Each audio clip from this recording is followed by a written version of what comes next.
Hi, I'm Kevin Hill, and today we're going to do a beautiful forest scene, maybe with a little waterfall in the back, coming forward with a little river. I think it'll be really fun. And of course, if you're enjoying these, be sure to leave a like and subscribe for more painting videos. Let's get started. We'll start off today here with just a little bit of light purple on a little filbert brush.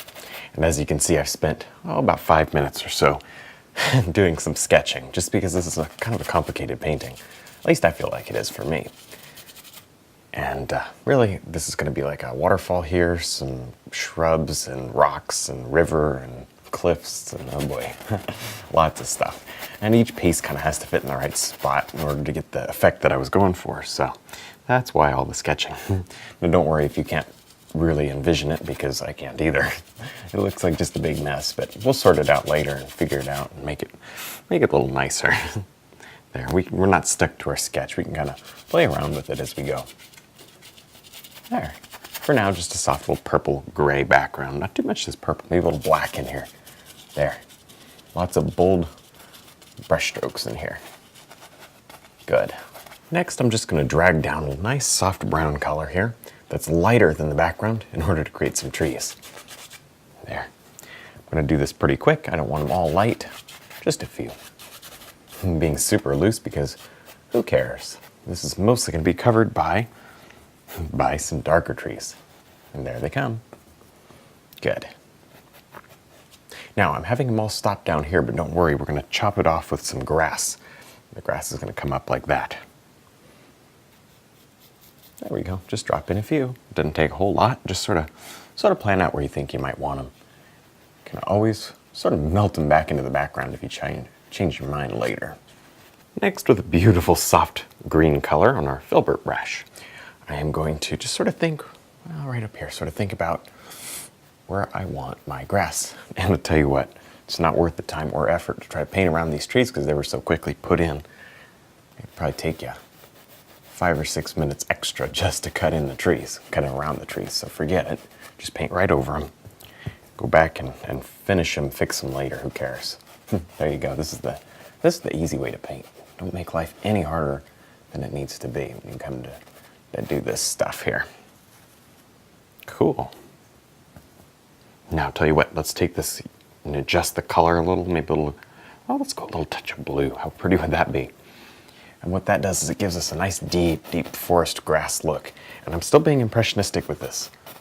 See that? Let it fade maybe up like that. Good. There we go. I like having the trees mapped out because then we just the work's already done. We'll just drag them down and get a lot of depth built in. And you'll see what I mean. There, I think we're going to lower. I still have this brush going, so I'm going to just come in and I'm going to lower this area. See how you can make adjustments to your painting? Good.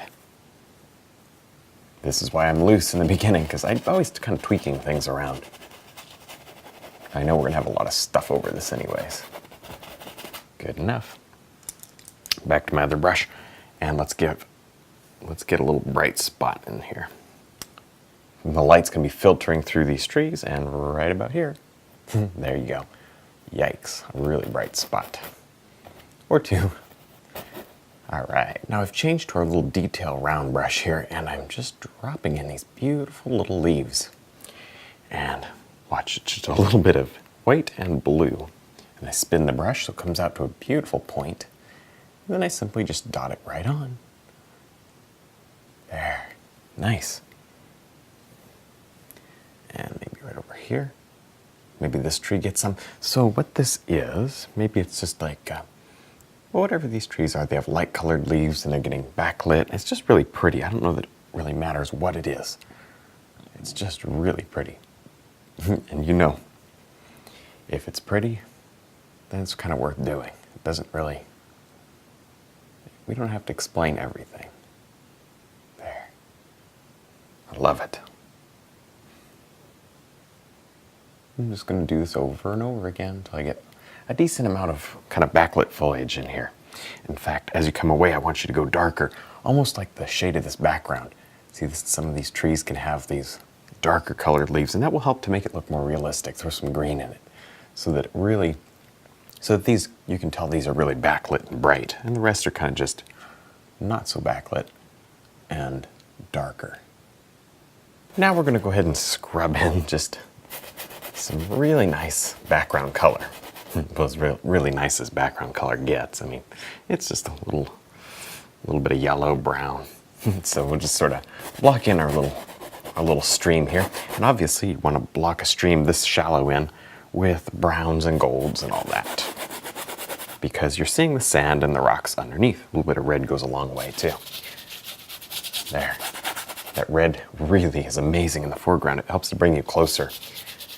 There, because in a painting that's just not that deep, let's face it, this isn't like thousands of miles away. You gotta almost create more perspective than there normally would be if you snapped a photograph. All right, there we go. And that's sort of one of the fun parts of painting. You get to sort of do whatever you want. Cool. I'll just sort of finish up here. Grab a little bit of black and sort of start working on some of these rocks here.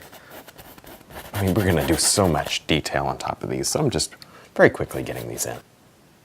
Now with the filbert brush, I'm going to simply drop on some beautiful little highlight here to a clump of bushes or moss, or maybe this is ferns, I don't know. Who cares? Didn't make any difference, does it? I'm just gonna throw some highlight out on here simply because it's nice. There. All right, and see, I'm just gonna sort of work my way across and just have fun with this. Who cares? Who cares if it's perfect? And there you go. All right. See, in my mind, the light's sort of filtering through here today, and I just think that really adds a lot to the painting. Now make sure you don't get everything kind of all the same. See that that's the same, so watch this. Come up here and just, oops, break it up. Perfect. There you go. All right, this is too fun. Maybe a bit up here. Now I'm going to begin to work on all the beautiful little water areas. Now, this might look like highlight, but it really isn't. This is sort of the dark color for the light part of the water, if that makes any sense. Cool. There. And I recommend you wipe down the area with a paper towel before you start to make life easy. There. Just a little bit of blue and white. Touch of red just to kill the bright blue. That's all this is. There. Make sure you wipe off your brush on a paper towel or your palette. Just whack it on the palette there in order to keep your paint color pretty clean. And there we have it. It's not overly speedy, but it sure is pretty. There's going to be a lot of falls right here. Maybe right here is kind of there. You just sort of play with the angles until you get it the way you want it. And I'm just going to do this over and over and over again. Don't cover up all your dark though, and be very careful that you get the angles that you want. You can always erase this though. It's pretty simple to go back with some black and just cover it right up. So you're not locked in. Don't worry about it too much. Good. And don't put too many of these lines here in the water just yet. We're about to do something that's really cool. Now I'm going to really make this water come alive by simply tossing in some yellow color. This is a little bit of yellow and white, that's all it is. And let's throw a little bit of brown in it every once in a while, not too much. And what this is going to do is give us a highlight of rocks or sand under the water. And as crazy as it seems, you really do need a highlight underneath the water. Super fun. There. Just trust me. It'll work out once you put all these little things in. Over here, same. We gotta have some light. In fact, that's a little bit. Let's get a little more saturated. It's a little too light. There. Don't want it chalky. Nice. Oh, I love it. And these are the rocks that are underneath the water, and we'll float our highlights on top of the water. You know, like the little blue ones. There.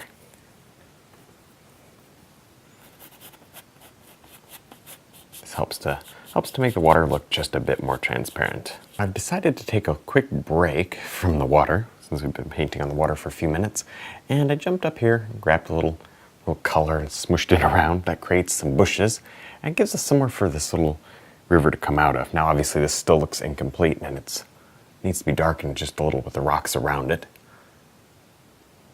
There, and obviously we'll have to highlight the water, but just gotta get these little bushes in. Now this could be rocks, this could be a huge clump of trees. You don't have to just do bushes, but I thought, wow, this would be kind of fun. So there you go. And I like these little flowers. Just a little bit of purple here. on my brush, and they're pretty subtle. I mean, you got to look at the painting for a little while to see there's flowers there, but not the first thing you see, but they're definitely there. Cool.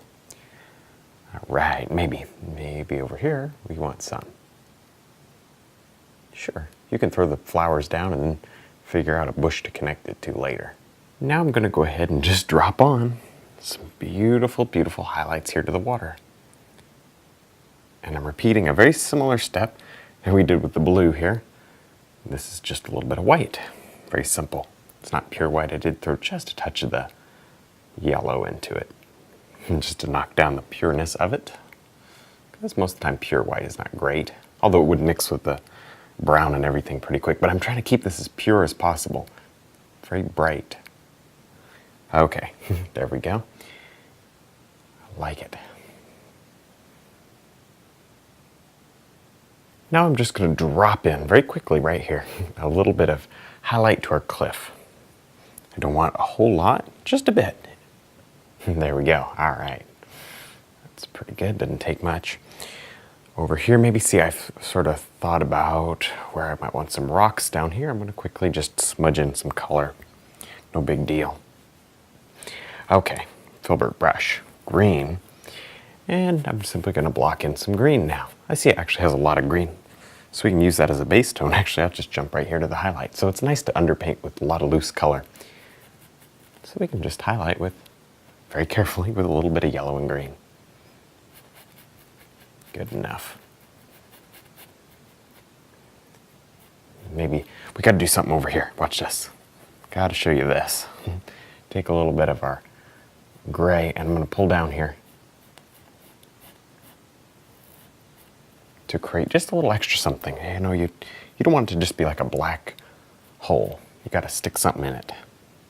Now with our 3/4 brush, I'm going to drop in some moss up here to these rocks. See, just quickly, just a little brown. You've seen me paint rocks like this before, over on the other side. Very similar. Just sort of whacked in some color, and now I'm going to go ahead and make them really pretty with some moss. Good. Now, Sophie actually helped me come up with this idea, this whole composition actually, and we were talking about this painting. We decided all these rocks on this side should be covered with moss, so I'm going to go ahead and do that. Almost forgot. So, I really like that. I think that's fun. And pre-planning out a painting is actually super important.